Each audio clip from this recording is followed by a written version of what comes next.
Evening কৈলাসে আজ কিসের এত হুল্লোড় বলতো?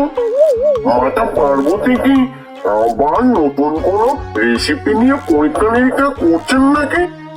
কি হবে, স্বয়ং মাতা পার্বতী নিজের হাতে রাঁধবেন। কি বললি? তবে মায়ের হাতে বিরিয়ানি চেখে দেখার জন্য কিন্তু দেবতারাও হাঁ করে আছে। আর মাংসের কথা বলছিস, বাবা মহাদেব যদি টের এই তো আমার জিভে জল এসে গেল। মাকে বলবো একটু যেন বেশি করে বানায়, আমি আবার কম করে খেতে পারবো না। ভাই দাঁড়া দাঁড়া, আগে তো বানাক। শুনেছি বিরিয়ানি নাকি খুব ঝক্কি ঝামেলাপূর্ণ খাবার। উফ, আর মায়ের হাতের রান্না সে তো আরো ভয়ঙ্কর। বিরিয়ানির রেসিপি লিখে দিই, তাহলে ভুল হওয়ার সম্ভাবনা থাকবে না। হ্যাঁ সরস্বতী দিদি, শুনেছি বিরিয়ানি বানাতে অনেক খরচ, কিন্তু চিন্তার বিষয় কৈলাসের ভান্ডারে যথেষ্ট অর্থ আছে তো। আমি বরং একবার কুবেরকেই ফোন করি। হ্যাঁ হ্যাঁ, অনেক খরচ, কৈলাসের ভান্ডারে কি যথেষ্ট রসদ আছে নাকি আবার ধার করতে হবে? হ্যাঁ মা, তুমি ভেবো না, আমি সবকিছুর ব্যবস্থা করে রেখেছি। কৈলাসের বিরিয়ানি হবে রাজকীয়, তবে যদি বেশি খরচ হয়।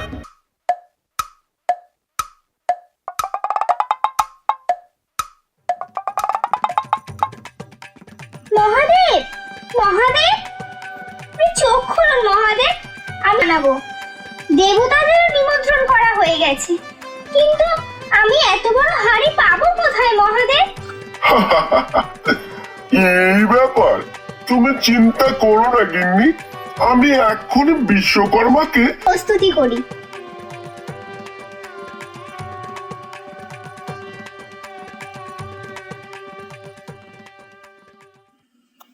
নারায়ণ নারদমণি, কৈলাসে এমন এলাই কাণ্ড কি এমন হচ্ছে?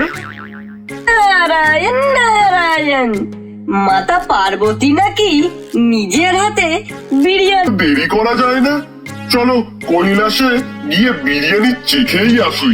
আরে হ্যাঁ, আমার জন্য একটু বেশি করে তুলে রেখো।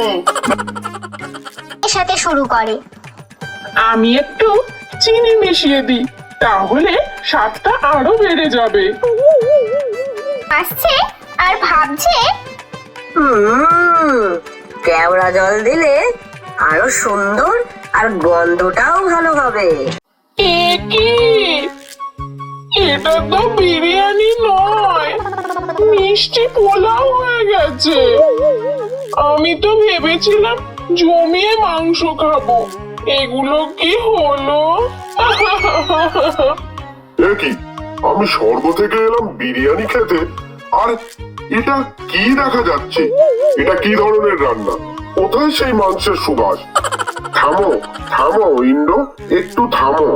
রান্নার পেছনেও বিজ্ঞান আছে, দেখতে দাও। আমার মনে হয় গণেশ আর কার্তিকের ভেজাল মেশানোর কারণেই এই বিপত্তি ঘটেছে। কৈলাসে এই হুলুস্থুলুস কাণ্ড দেখে মহাদেবের ধ্যান ভাঙলো এবং উনি এসে বিরিয়ানির স্বাদ নিলেন। স্বাদটা অদ্ভুত বটে, তবে মন্দ নয়। এটাকে একটা পদ হিসাবে ধরা যেতেই পারে। বাবা বাবা, আমার মনে হয় এই খাবারের একটা নাম দেওয়া যেতে পারে। আপনি কি বলেন বাবা, নামটা কি আমি দেব? কৈলাসে মিষ্টি পোলাও বিরিয়ানি। হায় হায় হায় হায়, এত খরচ তো আমার হিসেবের বাইরে চলে গেল। এবার আমি কি করব? কুবের, বিরিয়ানির স্বাদ কি আর টাকা দিয়ে মাপা যায়? তবে পরের বার থেকে একটু হিসেব করে খরচ করো, না হলে আমার ভান্ডারও খালি হয়ে যাবে। ওদিকে স্বর্গ থেকে দেবতারা একে একে আসতে শুরু করলেন। যমরাজ, বায়ু, অগ্নি, চন্দ্র সবাই হাজির। বিরিয়ানির গন্ধে আমি পাতাল থেকে ছুটে এসেছি, তবে মিষ্টি পোলাও দেখে একটু হতাশ হয়েছি বটে।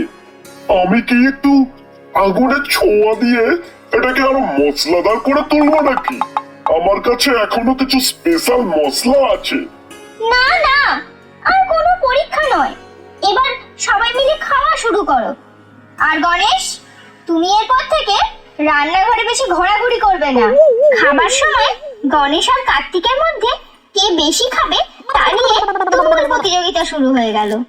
দেখো কার্তিক দা, আমি একাই 5 হাঁড়ি সাবার করে দেব। আমি তো শুধু মিষ্টি পোলাও খাচ্ছি, আমার খিদে আরো বেড়ে গেছে। দেখা যাক ভাই, আমি কি আর কম নাকি? আমিও কিছু কম যাই না। আর তাছাড়া আজ আমি হালকা চা খেয়ে এসেছি, তাই আমার পেটও খালি আছে। চল চল, খাওয়া শুরু কর, দেখি কে কত খেতে পারে। এদিকে গণেশ ও কার্তিকের কথা শুনে দেবতারা নিজেদের ভাগের জন্য চিন্তিত হয়ে পড়েন।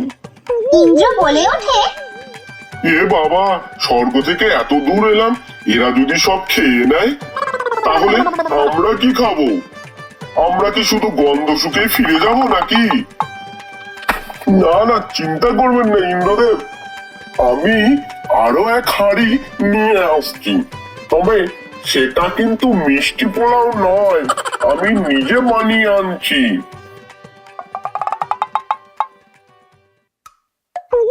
নন্দীর হলো আরেক বিপত্তি। নন্দী বিরিয়ানি আনতে গিয়ে হোঁচট খেয়ে সব ফেলে দিল। হে বাবা, এ আমি কি করলাম? আমি কি সত্যি অপয়া এক হাঁড়ি বিরিয়ানি এভাবে ফেলে দিলাম? ওরে মূর্খ, দুঃখ করিস না রে নন্দী, কৈলাসে আনন্দ ভাগ করে খাওয়ার জন্যই তো এই আয়োজন। আর তাছাড়া ভুল তো মানুষই করে, কিন্তু তুই তো আবার মানুষ নস, তুই তো আবার নন্দী, তাই তোর দ্বারা তো ভুল হওয়াই স্বাভাবিক। অন্যদিকে যমরাজ মন খারাপ করে বসে আছেন। আমি পাতাল থেকে এরম বিরিয়ানি খেতে আর এক কোনাও পেলাম না, এটা কি ঠিক হলো? আমার তো মনে হচ্ছে আমি শুধু মিষ্টি পোলাওয়ের গন্ধ শুকেই ফিরে যাব। চিন্তা করো না যমরাজ দাদু, আমি কিছুটা বিরিয়ানি অন্য হাঁড়িতে আগে থেকেই তুলে রেখেছিলাম। তবে সেটাতে কিন্তু আমার নিজের তৈরি করা স্পেশাল মশলা মেশানো আছে। খাবে তো যমরাজ দাদু? সকল দেবতারা গণেশের এই কথা শুনে হাসতে শুরু করলো।